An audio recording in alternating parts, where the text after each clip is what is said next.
Black woman trespassed at her own hotel. Staff learned the truth too late.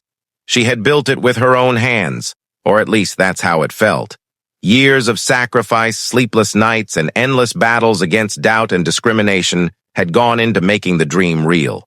A hotel, gleaming in the heart of the city, with her name written across every polished doorframe and marble tile. It was supposed to be a place of welcome, of pride, of legacy. Yet on this night, she walked into the lobby as if she were invisible, just another face, just another black woman with no power in their eyes. The front desk clerk didn't smile. The manager didn't glance up from his paperwork. Instead, they eyed her suitcase, her skin, her presence, as though she didn't belong. Their words came sharp and dismissive, slicing through the air like knives. "We don't have any rooms available. You'll need to leave." The irony? She wasn't just a guest. She was the owner. But they didn't ask. They didn't check. They didn't care. What they saw was not a leader, not a boss, not the visionary who had given them their paychecks every week.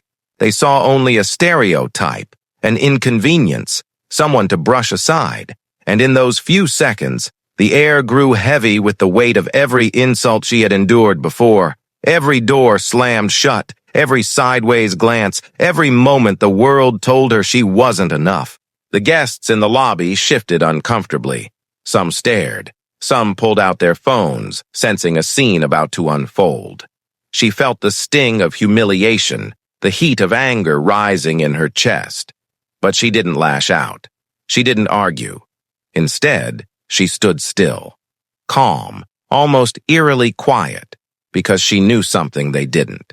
In just 9 minutes, the people who had dared to deny her, on her own property, would discover the truth. And when they did, the walls of that hotel would never feel the same again.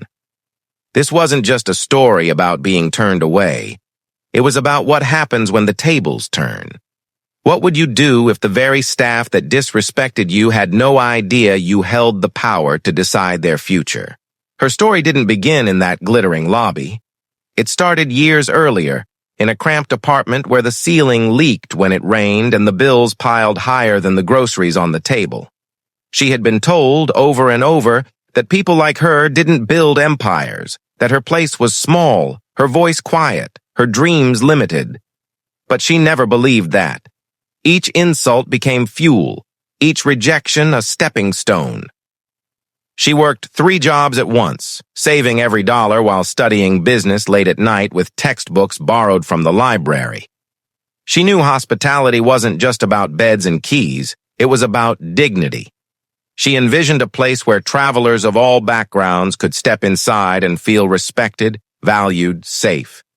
The dream seemed impossible, but slowly, painfully, she made it real.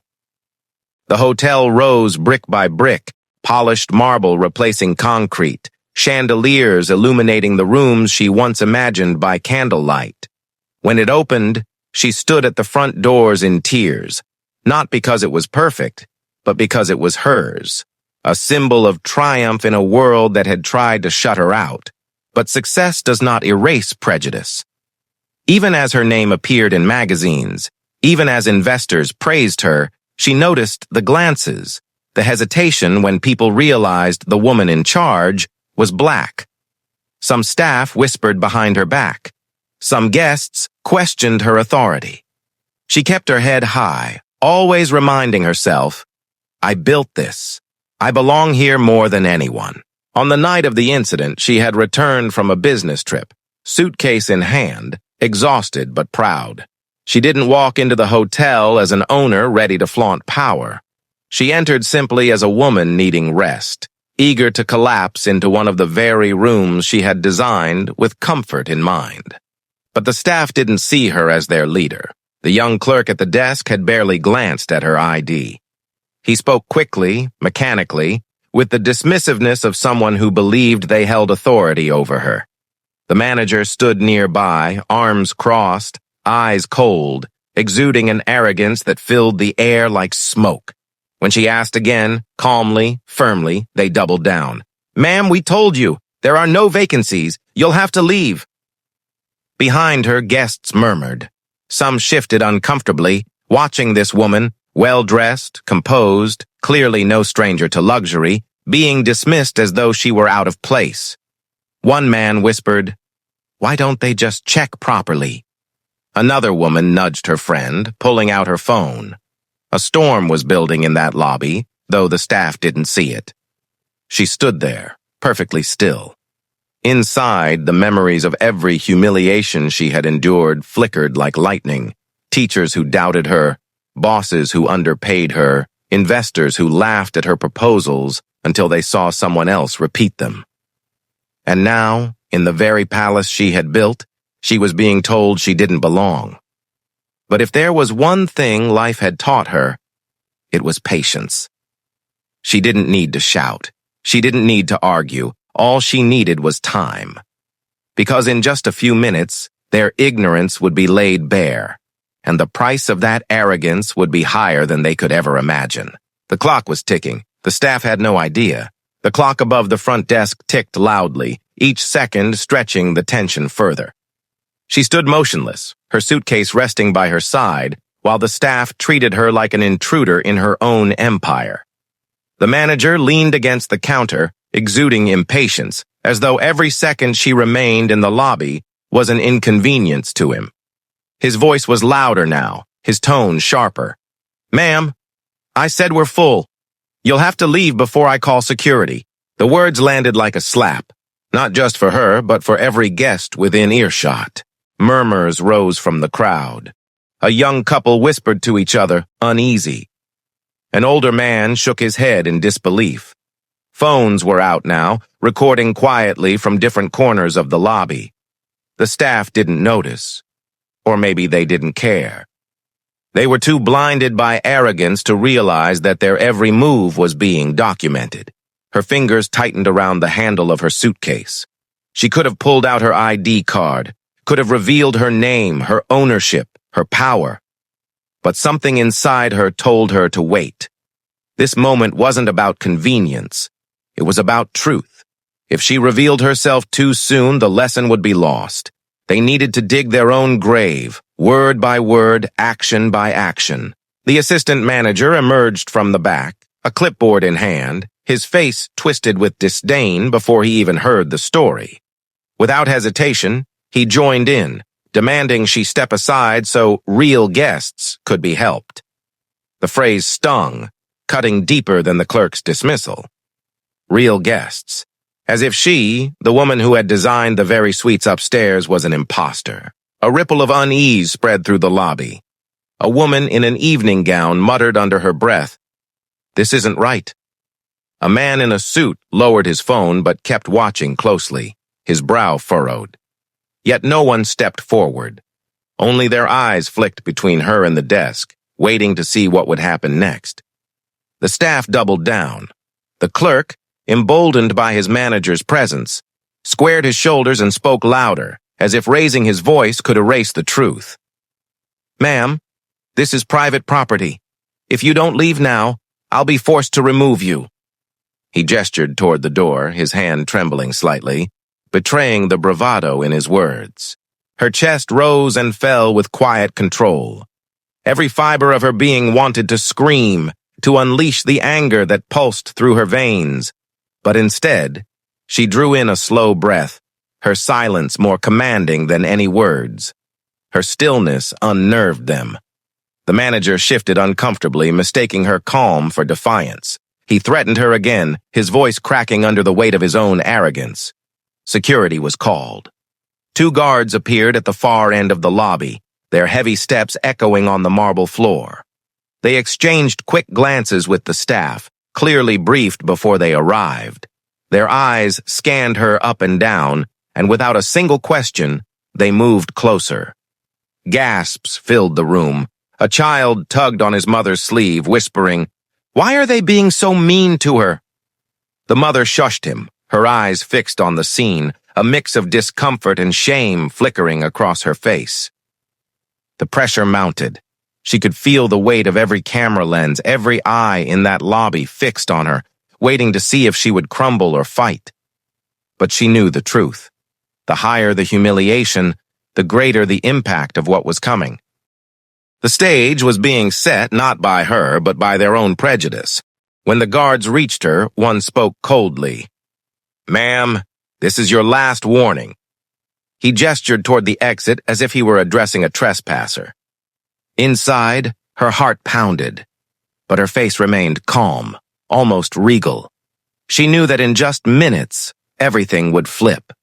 The shame they were piling on her now would soon return to them tenfold.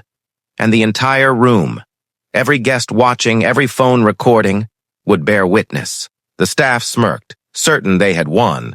They didn't know the storm was only seconds away. The marble floor gleamed under the chandelier light as the guards closed in, their footsteps pounding like a drumbeat of injustice. The staff straightened behind the counter, smug and certain of victory. The manager crossed his arms, leaning back as though the matter were settled. Guests shifted uncomfortably, some whispering, others openly recording. Every detail, the rolled eyes, the clipped tones, the harsh gestures, was being etched into memory and into the cameras that never stopped rolling. One of the guards reached for her suitcase, tugging it away as if it didn't belong to her. The moment his hand brushed the handle, she finally moved. Calmly, deliberately, she raised her hand, not in panic, not in fear, but in a quiet command that froze the room. Her eyes, steady and unflinching, locked on his. For the first time, he hesitated. Something in her presence unsettled him. A power that didn't come from force, but from certainty. The crowd held its breath. The lobby was no longer just a hotel entrance. It was a stage, and she stood at its center. Then she reached into her bag. The staff leaned forward, suspicion etched on their faces. The manager muttered under his breath, "Here we go." But what emerged wasn't a wallet or keys or anything mundane. It was a sleek leather folder embossed with gold. She laid it on the counter with quiet precision, flipping it open for all to see. Inside, her photo, her credentials, her name printed boldly above the title, Owner and Chief Executive Officer. The gasp that followed wasn't a sound, it was a shockwave. Guests covered their mouths. A woman in heels stumbled back, whispering, "Oh my God!" Phones zoomed in, capturing every letter, every proof of truth. The staff's faces drained of color. The clerk who had barked at her to leave now stared, mouth half open, words gone. The assistant manager's clipboard trembled in his grip. And the manager, once so arrogant, turned pale, his smirk collapsing into disbelief. Her voice, steady and commanding, filled the silence. "This is my hotel, my property, and you just denied me entry." It wasn't shouted. It didn't need to be. The calm authority in her tone carried more weight than any outburst ever could. The guards froze, their hands still at their sides, realizing they'd nearly manhandled the very person who signed their paychecks. The entire room shifted, the balance of power swinging in an instant. What had looked like a woman out of place was revealed to be the highest authority in the building. Gasps turned into murmurs. Murmurs turned into outrage. Guests shook their heads, disgusted at what they'd just witnessed. A man whispered, "They didn't just discriminate. They humiliated the owner." The truth, captured on every phone, was now undeniable. The manager stumbled forward, stammering excuses. We didn't know. We thought..." But the words rang hollow. His authority was gone. His arrogance had collapsed under the weight of reality. She closed the folder, her hand firm as she slid it back into her bag. Her eyes swept the room, meeting the gazes of guests and staff alike. Then, with sharp clarity, she delivered the words that cut deeper than any slap. "You don't work here anymore." The sentence struck like lightning. Gasps erupted again. The staff blinked, stunned, as if their ears had betrayed them. But her unwavering expression left no doubt. The decision was final. In those seconds, humiliation turned into accountability. The smugness, the disdain, the casual cruelty, all shattered. The guests erupted in applause. Some clapped in support, others cheered, while phones caught every angle of the downfall. The entire lobby was alive with the reversal of power, a dramatic spectacle that none would ever forget. The same people who had mocked her, dismissed her, threatened to throw her out, now stood stripped of power, exposed in front of the world. And she, the woman they tried to erase from her own property, stood taller than ever, calm, dignified, and untouchable. The climax wasn't just the reveal of who she was, it was the undeniable proof of how wrong they had been. And the silence of those who had enabled it only made the moment louder. The applause in the lobby wasn't just a burst of support, it was a verdict. The guests who had watched in silence moments earlier now stood firmly behind the woman they had nearly seen humiliated. Their claps echoed against the marble floors, bouncing beneath the chandeliers like a chorus of justice long overdue. The staff stood frozen, faces flushed with panic. The manager's arms, once folded in arrogance, now hung limp at his sides. He opened his mouth, desperate to salvage his reputation, but no words came. He could see the guests recording. He could feel the eyes on him, judging not only his mistake, but his prejudice. His career wasn't just slipping away, it was crashing down in real time. The woman, calm and composed, turned not to the staff but to the guests. Her gaze swept across the crowd, a silent acknowledgement that this moment wasn't about private revenge. It was about something bigger. It was about accountability. She raised her chin, her voice firm yet measured. What you've all witnessed is exactly why leadership matters. This is more than an insult. It is a violation of dignity. And today, it ends here. Her words carried weight, not just because of her position, but because of the truth woven into them. Guests shifted uncomfortably, realizing how often they might have witnessed similar scenes in their own lives and looked away. One woman near the back whispered, "I'll never forget this." Another, recording on her phone, muttered, "This is going viral."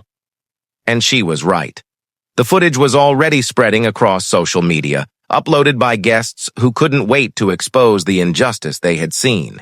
Within minutes, hashtags began to form. Hotel discrimination. Fired on the spot. She owns it. The fallout began immediately. The guards, realizing the gravity of their actions, lowered their heads in shame.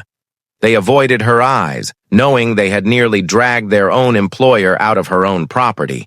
One of them muttered an apology, but it was too little, too late. The woman, unshaken, walked around the counter. Every step was deliberate, every movement signaling authority reclaimed. She stopped before the staff, looking each one in the eye. The clerk who had dismissed her with arrogance trembled under her gaze. The assistant manager clutched his clipboard as if it could shield him from accountability. Her verdict was swift. "Pack your things. You're done here, all of you." The silence that followed was suffocating. The very people who had mocked her were now stripped of their power in the most public, humiliating way. It wasn't just a termination. It was justice delivered in real time. The guests erupted again, some cheering, others capturing the moment from new angles. To them, this wasn't just a personal victory for one woman. It was a historic moment, a story they'd tell for years about the day an owner walked into her hotel, faced the ugliest side of prejudice, and dismantled it before their eyes. But the resolution didn't end in that lobby. It spread like wildfire. By the time she left the building, escorted not by guards but by supportive guests, the story had already hit news feeds. Millions were watching clips of the incident within hours, comment sections filled with outrage and admiration. Some wrote, "This is why representation matters." Others said, "I hope every manager learns from this." And thousands more simply called her a hero. The hotel chain's board moved quickly, releasing statements of support, praising her decisive action and promising systemic reforms. They had no choice. Public pressure was mounting and silence was no longer an option. For the former staff, the consequences were swift and merciless. Their names and faces became synonymous with discrimination, replayed endlessly in viral clips. Job offers dried up, reputations shattered. Some tried to issue apologies, but the damage was already done. For the woman, however, this moment wasn't about revenge. It was about change. She called an emergency meeting with the remaining staff the very next day. Standing in the same lobby where she'd been denied entry, she addressed them with the same calm authority that had turned humiliation into triumph. "We will rebuild this place, not just in service, but in principle. No guest will ever feel unwelcome here because of the color of their skin, not on my watch. This hotel will not only represent luxury, it will represent respect." Her words resonated deeply. For many, it was the first time they had seen leadership tied so directly to justice. Her presence reminded them that hotels were not just buildings with rooms. They were spaces where humanity should always come first. The impact rippled far beyond her property. Other companies began holding emergency training sessions, fearing similar public scandals. News outlets ran features, highlighting the importance of diversity in leadership. Activists pointed to her story as a symbol of progress, that accountability, when demanded, could not be denied. But the most profound impact was personal. Guests who had witnessed the event left not just with a story, but with a lesson etched into their minds. A businessman told his colleagues, "I've worked in boardrooms my whole life and never seen power used so gracefully." A family whispered to their children, "This is why you stand tall even when they try to push you down." And for those who had once doubted their own worth in spaces where they were made to feel small, her story became a beacon. Social media was filled with comments from people who saw themselves in her struggle and her victory. "This gave me courage," one user wrote. She didn't just walk into her hotel, she walked into history. In the end, the humiliation she endured became fuel for a larger movement. Her story wasn't confined to one lobby or one night. It became a reminder of how quickly prejudice can be unmasked, and how decisively it can be dismantled when confronted with truth and courage. As the weeks passed, her hotel became a destination not just for luxury, but for justice. Guests came not only for the chandeliers and marble floors, but to support the woman who had turned shame into strength. The lobby, once a stage for her humiliation, was now a monument to her resilience. And as for her, she never forgot those 9 minutes of injustice.